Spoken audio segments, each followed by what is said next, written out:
Hey, is this thing on? Lance, Nick, ready? Can you hear me? Welcome to the Live Free and Hunt podcast.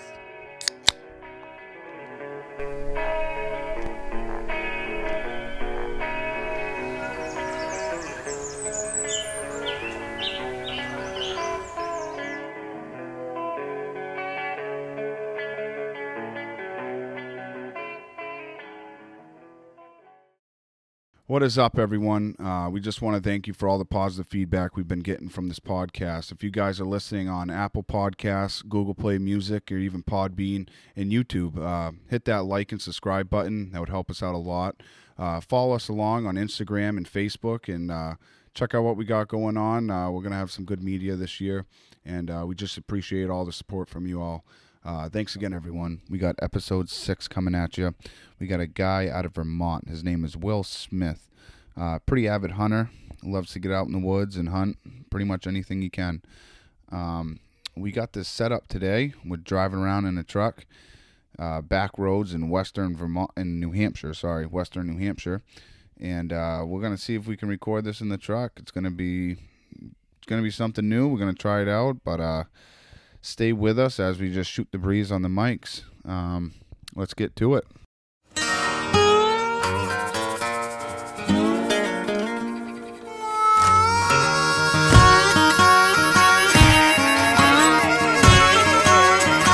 You're like a bad deck of cards that loves to lose. You don't listen to me, and I don't want you to, 'cause we sure have fun throwing my money away. You bet high, I bet low. You're all in and I'm all broke. Another paycheck down the drain. All right, guys, we are back at this. I'm with Will Smith here, not the actor, but an avid hunter and Hello. fisherman. Not that dark. He's out of Vermont, actually, but we're over here in Lyme, Maine. We got a podcast set up in the truck. It's pretty sweet. So don't mind if you hear any bumps or anything else going on. But yeah, we went out on some tracks today, tried to get on some coyotes. Didn't happen, but we did hit some old rabbit covers. Yeah, and we're successful. Yeah, came out with a couple rabbits, so that was fun. Definitely man, does it feel great to have a gun again. Be back in the woods. Oh, yeah, definitely. But Will, I'd like to hear how you got into hunting and just how you grew up doing it. All right. Well, geez, I grew up pretty much hunting absolutely everything. Oh, there's a turkey right there. Nice It's a hen. single hen? Yeah, looks it. Single hen. Yeah, big hen. Oh, no, there's one No. right there, drop down. Oh yeah, there's Oh, a it's flock group right of there. them, Nice flock. But yeah, you grew up in Vermont. Yeah, I grew up in southern Vermont. Pretty much every season that we were able to hunt, we were doing it. And growing up, it was always a lot of small game. And I'd have to say my first deer hunt that I ever went on with my father. I wasn't carrying a gun. I was just carrying a BB gun at the time, and Oh, yeah. we ended up seeing some deer, and I was hooked ever since.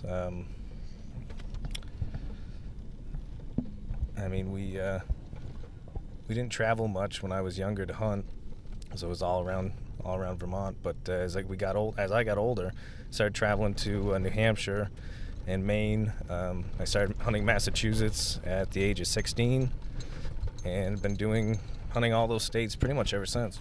Every year you hunt every state, huh? To the Just about. best of my ability, yeah. right, I mean, yeah, just best. depending on work and everything else. Yeah, so you grew up in a family of hunters, like your grandparents, your grandfather hunted, your dad Right. hunted and Great stuff grandfather was a big hunter. Grandfather was a hunter. like that. So they run hounds? My great grandfather, he always had rabbit hounds. He always ran a cross of plots and beagles because he wanted the long legs, but he wanted the nose of the beagle. Yeah. And yeah. He was one of those families that the barn would always have snowshoes hanging. People from town, because he was actually down in southern New Hampshire. People would come into the barn any time of the day. They'd grab a few snowshoes off the rack. Really? And just, it was No shit. there for the taking. There's usually a deer hanging every fall or a couple. So people would just come in the barn, Yep. grab a hare, Yep. just to cook it up. Just no shit. It was just like, That's crazy, they knew yeah. he'd always have rabbits hanging or partridge hanging, deer hanging. And they'd come over and take some. And, That is freaking awesome. yeah. Now I know a little bit of your background history with work and stuff. I met Will in Vermont pheasant hunting. He had 2 dogs. Well, he still has 2 dogs technically. You're right. I But, do still yeah. have 2. One's with me. But yeah, sorry. No, that was kind of weird.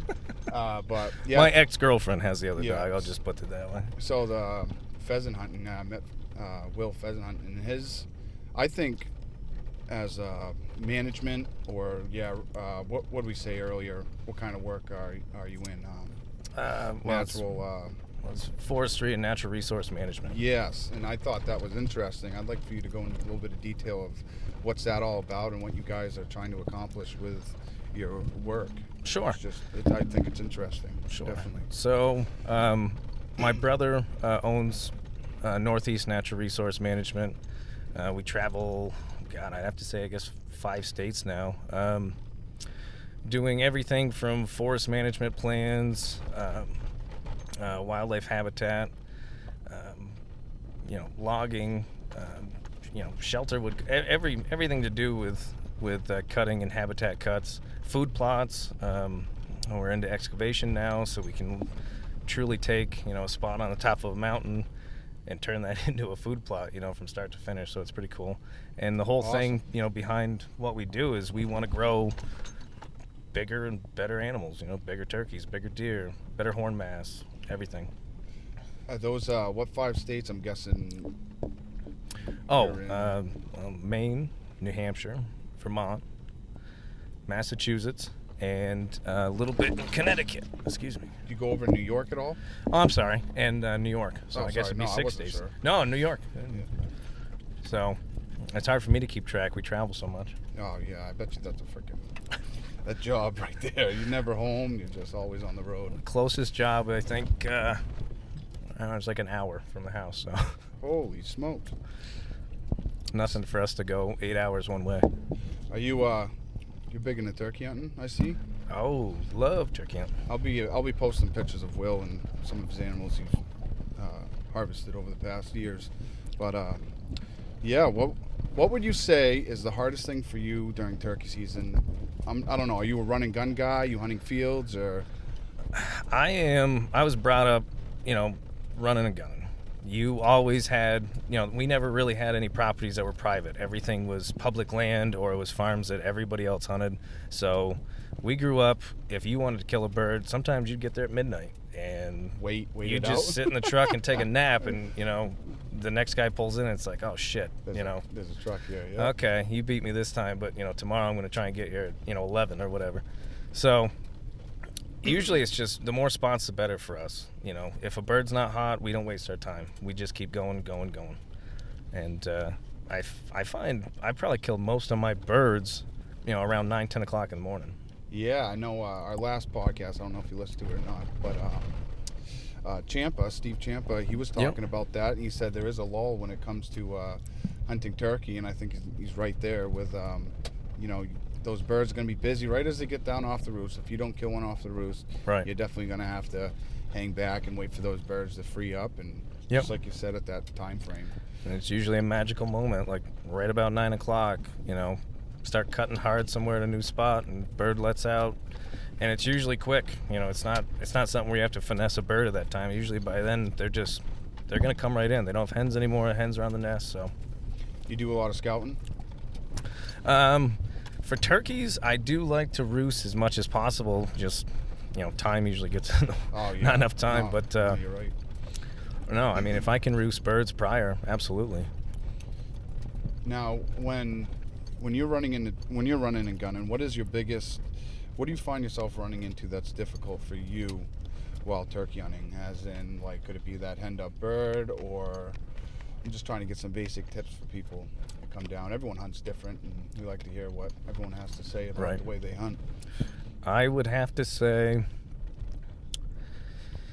too many hens in a flock, too many hens for, per gobbler. So you're working against, the boss hen and other hens that are on that gobbler. So that's why, just getting good at calling and trying to figure out what these birds are doing. So that was a big bump. So you can try and call that hen in, because I've killed plenty of birds, not calling the gobbler, I'm calling the hen. Yeah, calling right to the hen. And, pissing her off and getting her to come in, and he'll follow. Now, what do you use? Slate more? Use mouth calls? What do you do for calling? When we used to call competition, my brother still does a little bit. I always just use a diaphragm. And when I'm hunting, I find myself using, pot calls, friction calls more than diaphragms. So really, yeah. How come? I'm curious. I feel like, I don't know. I just feel like I can kill more birds. Yeah, I don't know. It just seems like I get more birds to answer off of a, pot call or a slate than I do off a diaphragm. No, yeah, I agree. This past year, we had a pretty decent season. We watched, 5 birds hit the ground, and I gotta say, my buddy Tyler, he's got that lucky. He isn't here, by the way. It's just me being lonesome on the podcast. Nick and Ty are busy today, so I decided to come over here and shoot the shit with Will. But Tyler, like I was saying, he just ran that one slate call pretty much all season, with a little bit of mouth calling, and shit, that got it done most of the time. It was just that lucky slate call of the year. They liked that call. Probably a lot of the birds. Yeah. I mean, I like to travel as late as possible, but I like to have plenty of calls, because it seems like, you get a bird to answer, and he shuts up. I'll throw, something different, just see what works. And a lot of times he'll want something completely off the wall. And if I didn't have that call, I wouldn't have killed that bird. So. Right. Now, after turkey season, what do you guys, now you're working most of the time. You're doing a lot of that management pieces and stuff like that, and cutting. So I'm guessing during the summer season, you don't have a lot of time to actually go out, for deer season, scout. I don't know. Are you a big archery hunter? Yeah, I love to bow hunt. Actually, I probably killed more deer with a bow than I have a rifle. But it's just, like I said, it's hard to find time to scout. I mean, any spare moment I do. I used to run quite a few cameras, and the older I get, the more I just forget about the cameras. That's kind of what we're leaning to this year. That's what. Just get out, boots to the ground, start covering some area, and once you have your spots, you go back to those spots, and you should be able to pick right up where you left off. Right. But like you were saying, in the summer we're balls to the wall. It's go.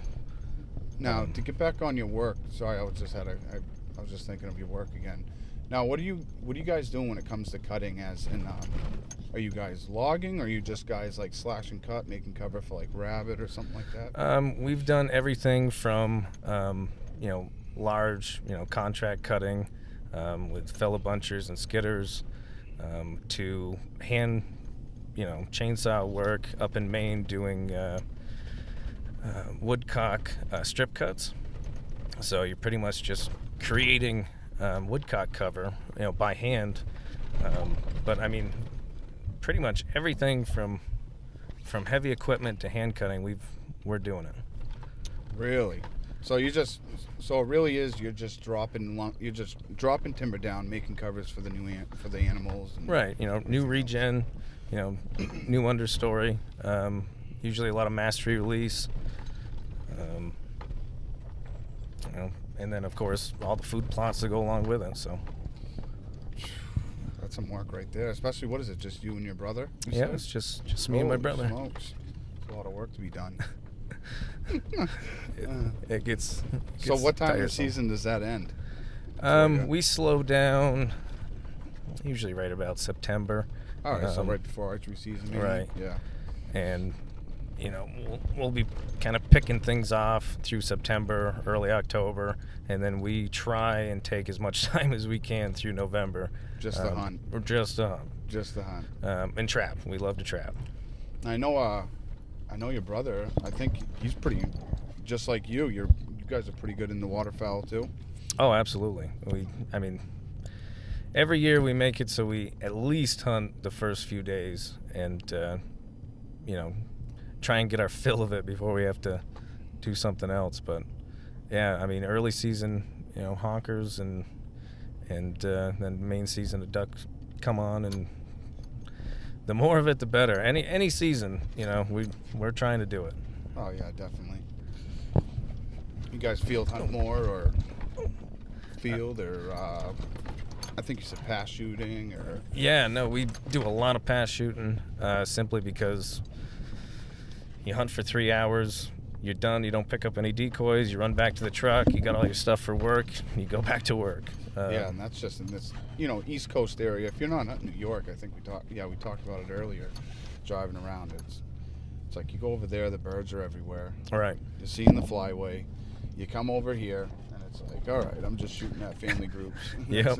Unless you find, a decent, migration path, somewhat of a migration path. Yeah, you get some kind of weather front, and it pushes and you get lucky or something, but... Right, you just pretty much just hunting resident birds. But no, we used to, my brother started Vermont Outdoor Connections guide service when I was 15, I think. And, that's a big bump. And, we did a lot of guiding, did a lot of waterfowl guiding, turkeys, a little bit of deer, and this is in Vermont, of course. Yep. And, we got a trailer load of decoys and did all the layout stuff, and I don't know, just the older we get, it's like, we just want to hunt. We don't have time to, we have time to hunt for ourselves, so... Really? So that's why you guys stopped doing it, was because of the time to hunt, pretty much? Yeah, I don't know. I do love taking people out, and I still will here and there. My brother still guides a little bit, turkeys and waterfowl here and there, but we just, I don't know. It's sad, but I feel like I just want to hunt for me, Yeah, you're not really being selfish. It's just, you're doing, you got a life too, so it's definitely hard. So let's take since we're coming up on the turkey hunting. I know I'm just kind of jumping around here. Sure. But now for a beginner hunter that's never hunted before, or that's just getting into hunting, what would you say? What would you do from start to finish to getting that bird in and killing it? Start to finish, okay. So, like, starting off, I guess, with scouting? Sure, yeah. I would, obviously you need your chunk of property that has some birds on it. You got to be where they are. And then I would get a pair of binoculars and figure out where these birds are roosting. And once you figure out where they're roosting, figure out where they like to fly down in the morning. Then... Now, where you're hunting over there in Vermont... Correct. Is that more fields, or... Where I am, up where I am now, it's not a lot of fields. It's mainly woods birds, mountain birds, and they are a little bit more tricky, but a lot more satisfying when you shoot one. Yeah. Definitely. I try and make sure that I'm where that bird wants to go, or at least close to where he's roosting. Oh, God, it's hard with these bumps. And, a lot of times I won't do a fly-down cackle, maybe some soft tree calls, right as the birds are waking up, just to let them know that there's another, there's a hen roosted nearby or something. But other than that, I let him hit the ground and let him tell me what I need to do. So, if he flies down and he's hot, let out a few nice soft yelps, and if he responds, shut up. Let him see if he's going to come in after that little bit, and if not, get back on it, and oh my God, that's a crater. Oh! And, I can't believe how bad the roads are over here. It's bad. And, a lot of times you'll kill them right off the roost like that, and if not, if hens are taking them away, a lot of times I'll put a diaphragm in, and I'll have, a slate or glass call, and I'll be running both. Get that hen pissed off and get her to come in and kill him that way. And one thing I've learned over the years is if you don't kill him that day, don't screw it up, just because you're anxious or you want to rush over there to try and kill him. Just wait. Unless you got a lot of competition, I would just wait and go back the next day and try a different angle on him. Really? Yeah, actually you got a good point there. I never even heard of anyone even say that yet. But yeah, definitely. So that's after you're talking. So you're back in the scouting. You're scouting woods. What kind of woods you looking for? You looking for the tall pines, or you looking for the oaks, or? It depends on where you are. But yeah, I mean, usually big red oaks, big white oaks, white pines. Those are generally what you're going to be finding them roosting in. I mean, unless you're like a sugar bush or something. But yeah, I mean, if you can find where the birds are flying down, you got half the battle done. Yeah. In my eyes. You want a decoy at all? I always bring decoys, but I find I don't use them all that often. Yeah. Just probably easier than something else that you don't have to carry with you. I always have them just in case, because I have had instances where, you're working a bird and it is in like a field situation, and he pops his head up over and 100 yards or whatever and looks, and there's no hen. And this bird's been either shot at or called to, the bejesus. So now I know when he pops his head back down and he's not coming in, I'll sneak up, throw a decoy out, and if I can get him to pop his head back over one more time, usually comes running in. Nice. You run in a vest, I'm guessing? You carry around a vest, or you just throw calls in pockets, or? I bought a vest at Walmart when I was like 18 for $30, and I've been running that ever since. Yeah. No need to change. No. But I carry a lot of calls. I usually carry 3 decoys. And it's not a light setup, but I feel like I have to be prepared for, any situation. So after scouting, like you talked about, you find the trees, the roost trees, and everything. I'm guessing you get there early, like you said. Even you park, at midnight sometimes, and then take a nap in the truck. Just if you know there's going to be a lot of competition. Certain situations, I try not to, but in certain situations, you got the same 3 guys hunting, the same 2 gobblers, and it's like you just got to beat them. But no, get there early, and get in the woods and make sure that you're set up and ready to go before the woods start waking up. How far do you think you set up from them? I've killed birds where I've sat right underneath the roost tree, snuck in and sat right under the roost tree and waited for them to fly down, and I've shot birds where I can only get 100 yards from them. Yeah, I guess it all depends 150 on the yards from them. It all depends on the terrain. Right. If it's too open, sometimes it's hard to sneak in there at night. Should I say what town we're in? We're coming into Canaan. The roads over here are freaking ridiculous. I can't believe I've never seen such a beat up road. Yeah, I've been on logging roads way better than this. For a 3/4 ton truck, we're talking 12 mile an hour for the past almost 30 minutes we've been driving.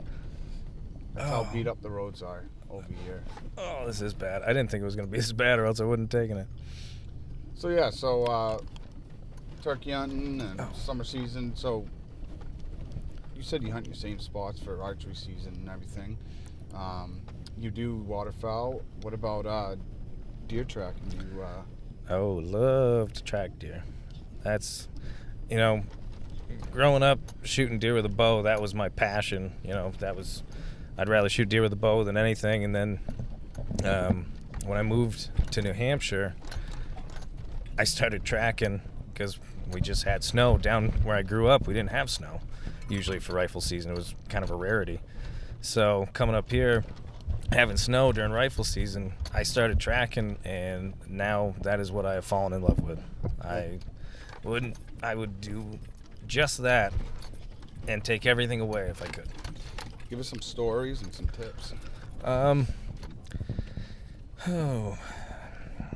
Well, the buck I shot 2018, actually where we were just rabbit hunting, I cut his track, I'm going to say probably 300 yards from the truck, and I could tell, that's the beauty of tracking. You can judge a deer. You can say, that deer's 150 pounds, or, deer's 180 pounds, or holy shit, that deer's over 200 pounds.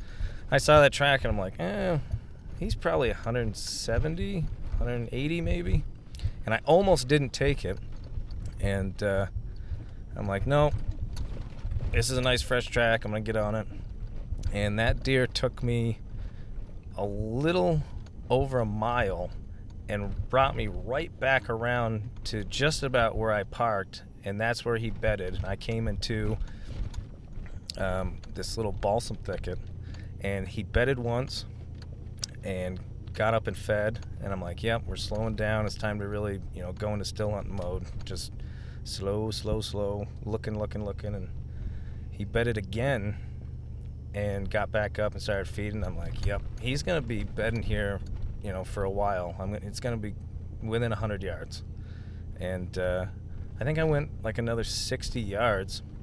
And I came through this thicket, and being as quiet as I could, but I came through this thicket a little loud, and I heard something in front of me, and then I heard a grunt. And what it was he jumped out of his bed, and when he jumped out of his bed, he grunted. And I'm like, oh, that's weird. That's different. And I can't see anything through this balsam thicket, but all of a sudden, I catch a little bit of movement. He's 10 yards from me. And all I can see is a little piece of antler, and his head's kind of just barely moving back and forth. He's trying to figure out what I am. So I took a can call, and I left it in my pocket, and I tipped it, and the meh. Yeah. And he turned his head slightly, and I'm like, okay, this is where your body is. And I pulled down through and shot, and he took off running, shucked another shell, and shot again. And, just finding brown in the scope, ended up hitting him right behind the ear. Really? Holy smokes, how'd you get that? Came out his right eye. And I ran up there, and he's kicking, and it's kind of like that movie, Castaway, Wilson, when he makes fire for the first time. And he's like, I made fire. I was like, I shot this fucking deer. It's beautiful. But, he was a beauty. He ended up having a spike on his left side that was just a big bladed spike where he busted his main beam off and then grew his brow tine to about a foot. And then his right side, main beam was over 20 inches. A beauty side of 8, or beauty side of 4, he would have made a beauty 8. His horns probably would have crossed in the middle. He was a tight rack, but yeah. How much he weigh? 162. So I was a little under it. Yeah, that's a good estimate. No, that's awesome. If you could give anyone a tip on tracking, what would it be? Don't be afraid to take smaller tracks. Yeah. Don't be after just that 200-pound track. If you come across a deer track and you're like, I'm not sure if this is a buck or a doe, but it looks like a heavy track, get on it and just start learning, because the more you follow tracks, the more you learn about deer, their feeding habits, their travel routes, and it's all things that you can go back to even if you don't have snow. You just learn that these little corridors are here, and a lot of times in a chunk of property you've been hunting for years, you don't learn these things until you've been tracking deer through them. Jeez, that's a good idea. Yeah, definitely. Especially for someone that's beginning into tracking and everything. I bet you that's the best tip right there, is just to get on any track, and that deer will end up bringing you to another track. Right. You just keep on going and going. Yeah, I was going to say, a lot of the bigger tracks I've gotten on are not the original track I was on. It was, a mile or two on this, smaller buck track, and all of a sudden a 200-pounder shows up. So. Right. Now, like I said, I'm just jumping around over here, and you said you trap too? Yeah, we love to trap. How'd you get into trapping? My father trapped in his late teens, early 20s, and got out of it. And when I was, I think I was 14, my brother and I 8 years apart, and he wanted to learn how to trap, and I was like, absolutely, I want to learn too. So I'm good. So my father said, "Well, I think I still have some old traps down in the cellar. Let's get them out and and start boiling them, and we'll all learn again." So that's how we got into it, and ever since then, I took some years where I didn't trap. My brother traps, religiously every year. Really?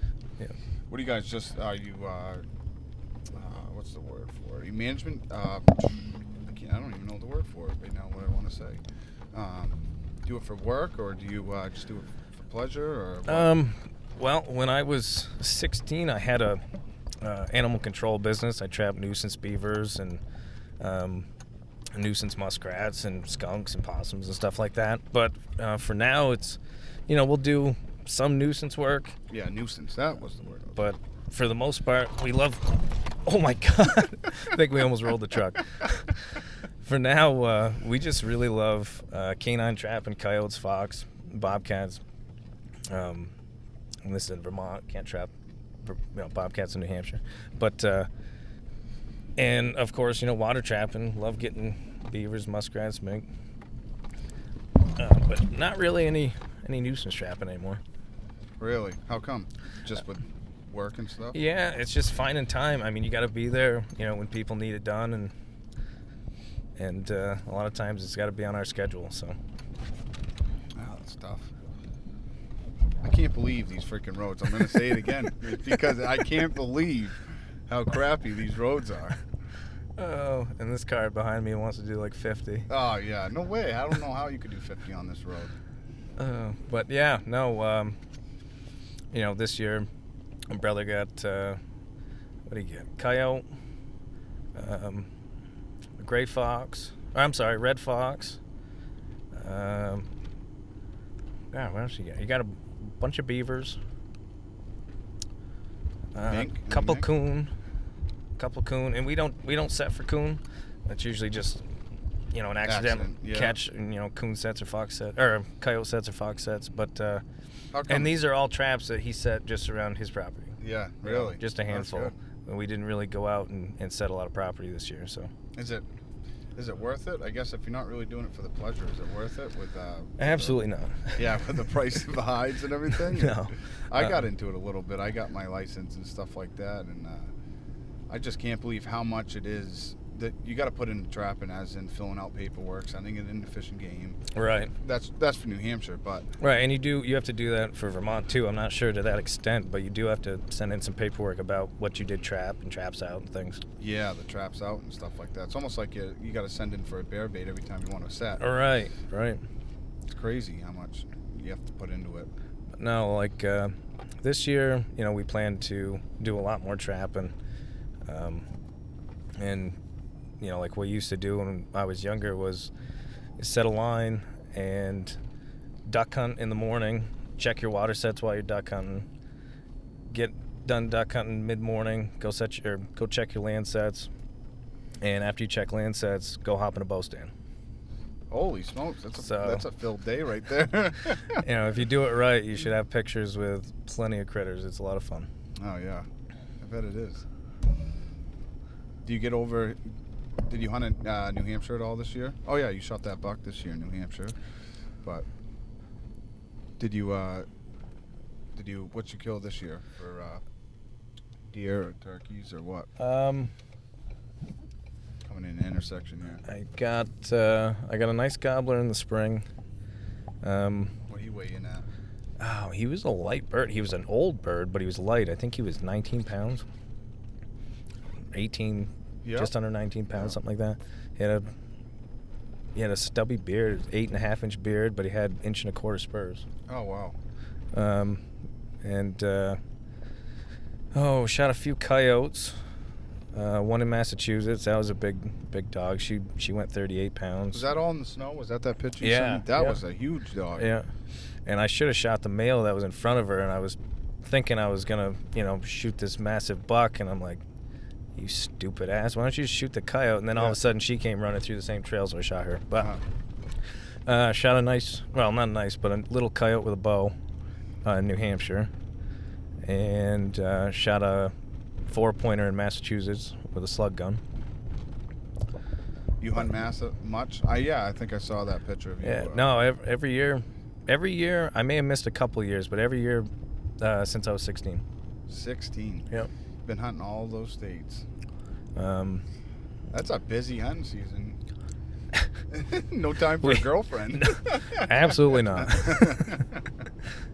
They come and go. Yeah. Oh, yeah, that's no time right there. But like this year, we plan to go to Maine and bought a license, have everything planned, and then started moonlighting as a carpenter, and all of a sudden, now I can't hunt Maine. So. Really? Yeah. What area in Maine were you guys going to go up to? We usually go. Oh, you don't have to say it if you don't. No. We usually hunt southern Maine. Okay, southern Maine. Yep. But this year I was planning on going up north and tracking. Yeah. And like I said, it just more work and less time. So. That's always how it goes. Always how it goes. What do you feel like? Have you been seeing more coyotes in the woods or bobcat? I saw the most coyotes I've ever seen this year. Really? Yeah. And luckily got a couple of them. So. How about bobcats? Have you seen a bunch of bobcats in Vermont? I didn't see any bobcats in Vermont. I did see one in New Hampshire. What's for turkeys? What's the limit for turkeys in Vermont? You shoot 2 birds in the spring, 1 in the fall. Oh wow, okay. And you can shoot, your 2 gobblers, with 1 shot if you want. So. Oh, okay. So you don't have to register one then. No. Okay. No. That's awesome.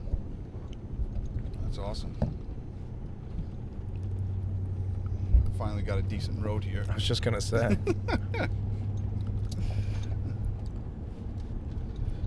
So yeah, man. I don't know. You look uncomfortable. Yeah, well, no, my the mount fell off where we had it mounted, so I'm holding the mic now, like I'm a newscaster. So, what town are we in now? Still in Canaan, I believe. Okay. Do you guys spring goose hunt at all? Snow goose hunt? No, we haven't done that in a long time. They came out with that spring snow season there, and right about that time, the migration wasn't really coming through Addison as much as it used to, and just haven't been to it. Love to go out to New York at some point. It sounds like, or it looks like they've been slaughtering them. This year? I'm not so much this year, but last year I saw tons of pictures. A couple of guide services out there. They were just killing tons of snows. On the border of Champlain? Right. Yeah, over there. Yeah, I've hunted over there. It's crazy how many birds fly through there. They put tube extensions on their shotguns. Oh, yeah. And unplugged. And, electric collars. No, I would love to do it, but again, time. Right. So yeah, I don't know. Is there anything else you'd like to talk about and give any tips to anyone? This doesn't have to be a super long podcast. It's just me and you just shooting the shit. I'd be curious how it comes out in this bumpy road. They'll be fine. They'll be fine.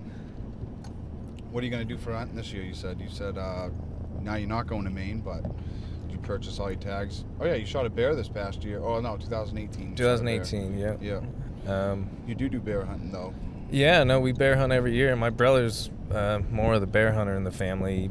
He usually gets one just about every year in Vermont. I passed on one on a bear bow season this past year, which ended up being a bigger bear than I thought when I replayed the video.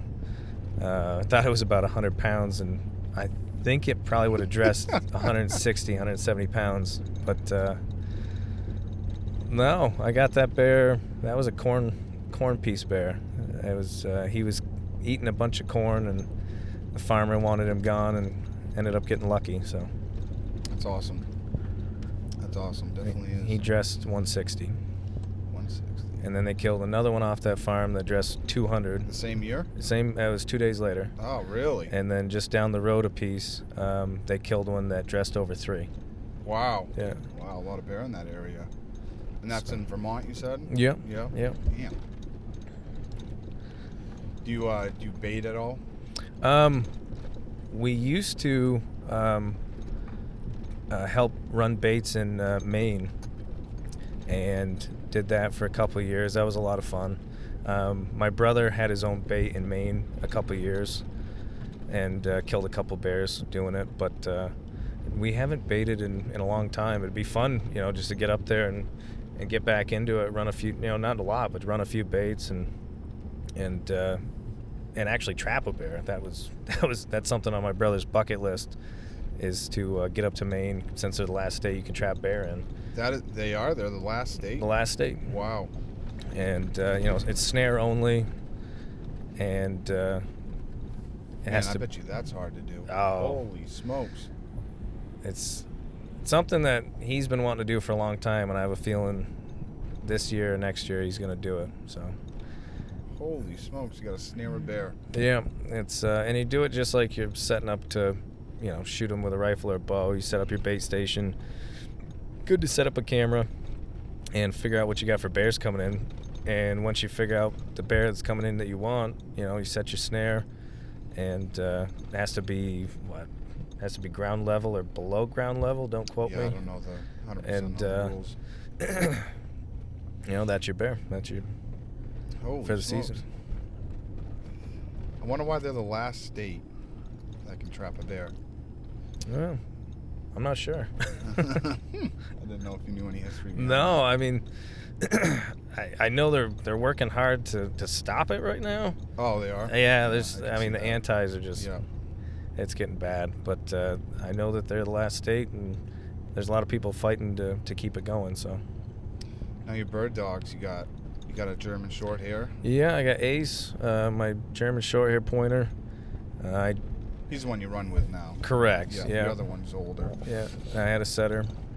How'd you get into that? How'd you get into working with dogs? God, to see a dog work with anything, hounds or bird dogs. Love it. There's nothing better. When we went pheasant hunting, I'm like, I could watch this dog work all day. Yeah, it's almost like mesmerizing. Yeah. Got into birds, running dogs over birds when I was 19. I just always wanted a pointer, because growing up we always had labs and retrievers, and I wanted a pointer, so I bought Ace when I was 19, self-trained him, started him off on quail and chuckers, and Did you raise the quail and chuckers? I actually found a guy who was raising them not too far from me, and he has short hairs, and I kind of picked his brain over it a little bit, and he's like, well, I'll basically give you some quail to start him off with, because this is, you're not going to find a better dog for this, this sport. So he gave me some quail and started training with those, and I ended up actually throwing him into grouse, I think, a little early, and not keeping him on birds that hold. Yeah.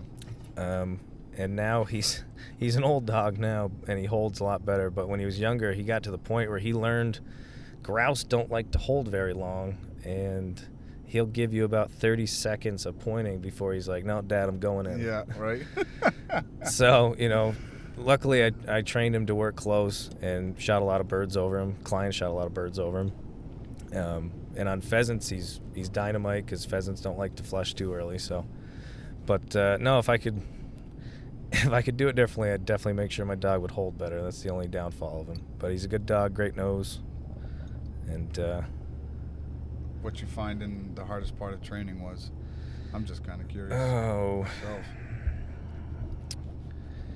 Steady to shot. Steady to shot? Yeah. Steady to wing and shot. Really? Yeah, he just... It was my own screw-up. I was young when I trained him, and he just learned that, no, the bird flushes, I gotta go, So, the next dog, I will make sure that he's steady to wing and shot, for sure. You definitely, you gonna get another short hair or another bird dog? Boy, I don't know. I don't know if I'd have another short hair, a setter, or if I would get into beagles and start running rabbits every winter. I'm torn. I can't figure out which one I would get. So what we did today was we hit a rabbit cover, now that you brought up rabbits. But I can't believe how many, sign was in that one piece. Oh my God, yeah. We just pushed through that piece just like if we were the dog, obviously, and we ended up shooting two rabbits. I'll post a picture up for you guys so you can take a look at it. But yeah, I definitely had a blast coming up here. I wish the other guys could have came too, and Yeah. but hey, things happen. I'm glad I still was able to make it up here. For sure, man.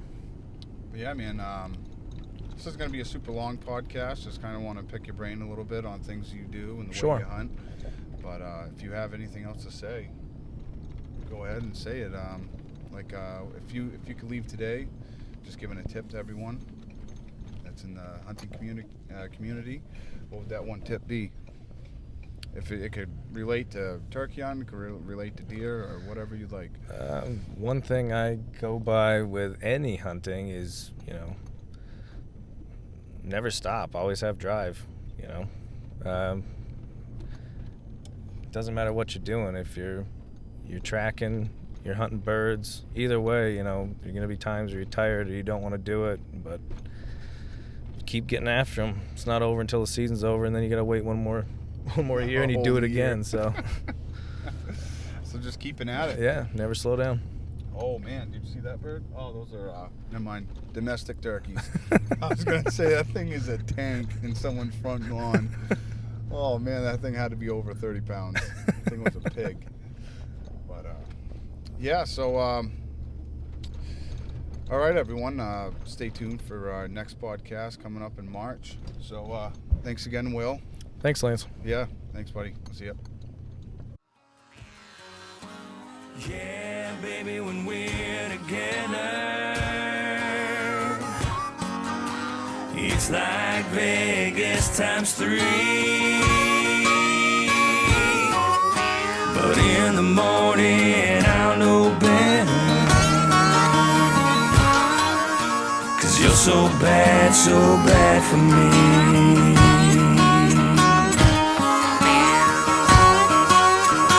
Just like a sip of wine leaves me to drink. You're my gateway drug. I'm starting to think it's gonna take much more than just 12 steps.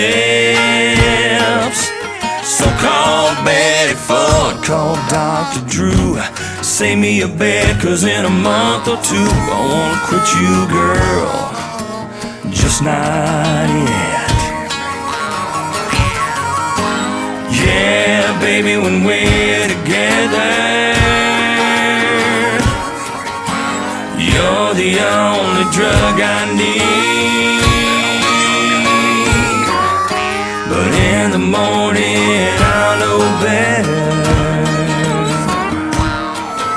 'cause you're so bad for me. Barreling down the road past these city lights, you got your hands on the wheel, a look in your eye.